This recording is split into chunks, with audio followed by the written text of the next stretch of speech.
Kur tad īsti es esmu? Es esmu savā bērnības mājā, bērnības pagalmā, jeb vecvecāku sētā. Un es ar šo filmu gribu noskaidrot,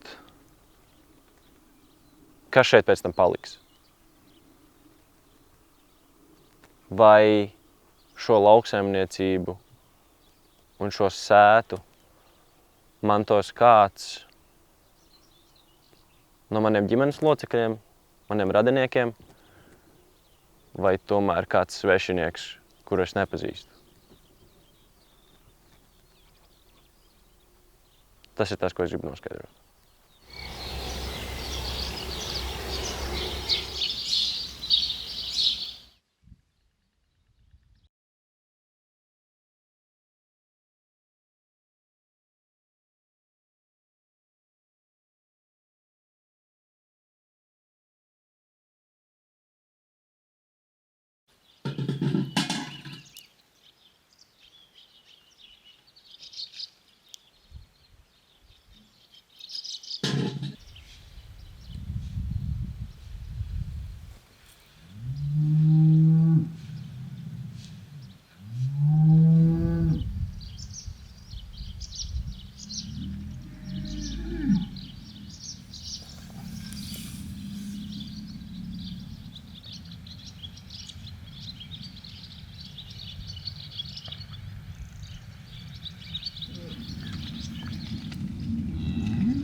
Kas būtu kaut kas, ko tu būtu darījusi, ja nebūtu lauksaimniecība?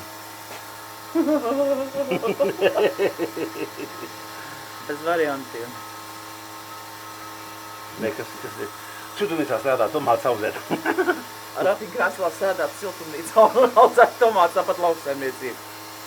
Mums izglītība bija lauksaimniecības un viss. Nebija variantu. Es atnācu uz kolkos no Madlienas. Jā. Atnācu par vetārstu. Jā. Par sēklotāju.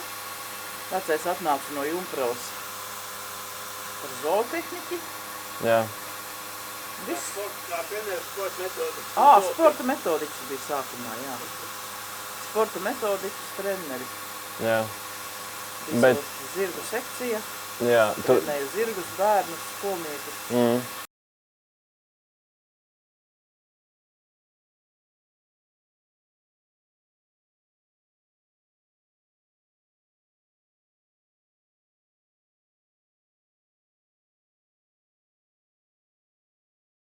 Kā sapazinās?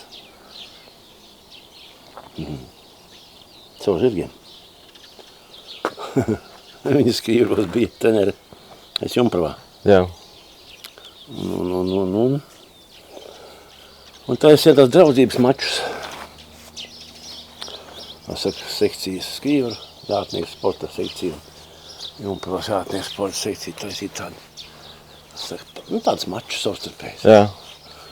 Tur ir sapazinās. Kur tu redzi, kur saimniecība tālāk aiziet? Nekur neiet tālāk. Negribu, ka mani bērni un mazbērni te paši, jo tas ir ļoti smags darbs, nav bez brīvdienām, bez nekā. Sīkajiem maziem jau neļauj kūtī iet un strādāt. Teicu, ka jābrauc ir strādāt, ir jāmācās Ir jāmācās, lai būtu darbs, lai būtu brīvdienas, lai būtu cilvēcīga dzīve, viss. Turpinājuma šeit nebūs, kamēr ies, kamēr nebūs, kad nebūs vairs. Kurš gribēs, tas varēs dabūt. No tālūk.